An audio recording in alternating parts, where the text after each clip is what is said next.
A special report tonight on toxic mold and a local woman who says she was poisoned by it. She's been called a fake, a hypochondriac. What about it, though? Is there any truth to her claim?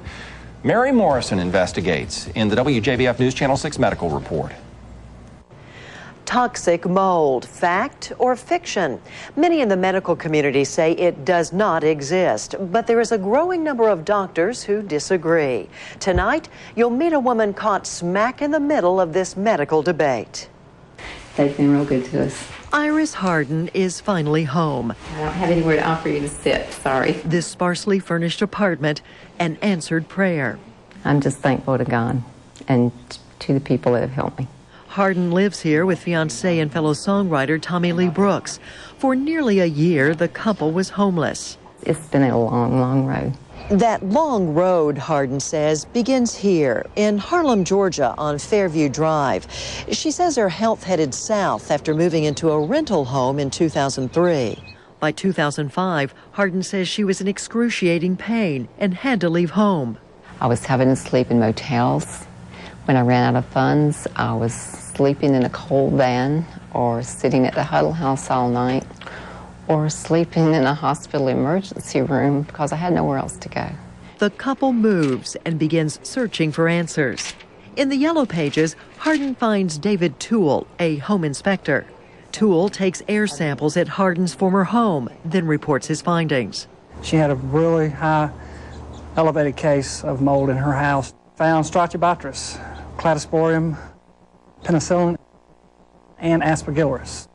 By moving, Iris Harden thinks she's escaped the source of their trouble, but their troubles are just beginning. She says their possessions cross-contaminate their new mobile home. Most items are thrown out, some remain in storage. And once again, the couple is homeless. They turn to a Thompson, Georgia church for help. Agape Outreach Ministries gives them food, clothes, and a place to stay. The pastor even goes with Iris Harden to the hospital.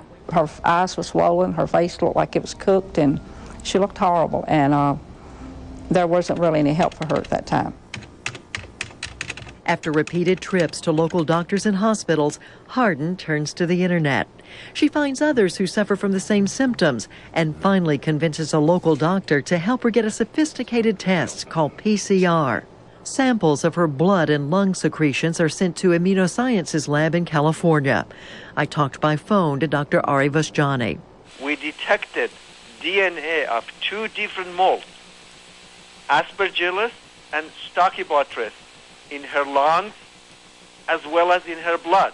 He says the results make Iris Harden unique and immediate treatment critical. I believe that if she wasn't going to be treated for these two molds by IV antifungal material, she was going to die. A skin biopsy analyzed by Environmental Diagnostic Group in Madison, Wisconsin, confirms the worst. In this report, Dr. William Croft, a medical pathologist, calls Iris Harden a public health emergency. He says her body was poisoned by trichothecene mycotoxins produced by mold in her home.